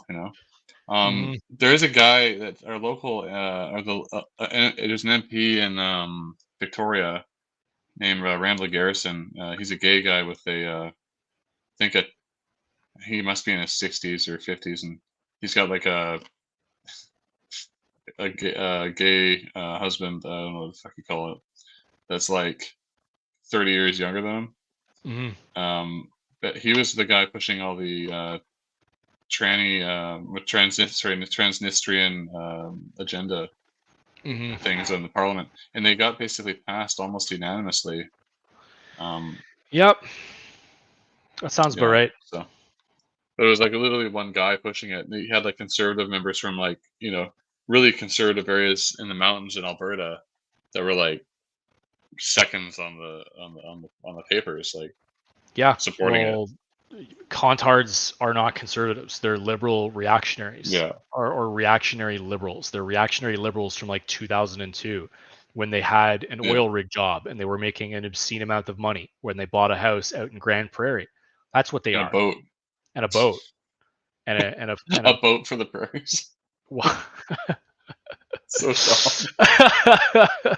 But there are those people. Literally, there are those people. That is what the CPC is. It's like Western Canadian businessmen, dark horse, black horse, sorry, will tell you that the CPC is the party of Western Canadian elites. It's true. But it's also the party of Western Canadian tradesmen and all those guys. And they're not really socially conservative. They're just liberals in an Adam Sandler, 2.5 Men kind of way. Like in a TED kind of way. That's what they are. They're like instinctual reactionaries and conservatives. They're not really conservative people. They don't care about that stuff. So yeah, unfortunately. Yeah. Well, hey, we could probably talk for hours here, honestly, but it's getting late on the West Coast. Is. So I'll let you get back to sleep. But is there anything you want to shill before we go? Yeah, if you like anything I have to say or you were impressed with the contents of that article, do not hesitate to like and subscribe. There's always more coming. I'm always writing. I'm always thinking. I'm always working on something. I'm cooking something up. We're throwing out ideas and throwing them at the wall, hoping that they stick. So like and subscribe to Fortissax is typing on Substack, and also follow my Telegram at t.me/Fortissax is typing. And X, which is Fortissax, but you got all that stuff already there. I don't have the Fortissax is typing. Sorry, no, the what do you call it? What's your t-me? It's literally just t.me Fortissax is typing. You'll find it. Okay. Yeah. Well, I'm sure people can figure that out. So there's his Substack page right there. So go and subscribe and check him out on Twitter. Get his numbers up. Always Liquid. Thank you for having me. Appreciate the time. Love your work. Thanks, man. Stay on for a minute, but I'm gonna end the stream, but stay on for a couple seconds here. Have a good night, guys. Take it easy, guys. Thanks for listening.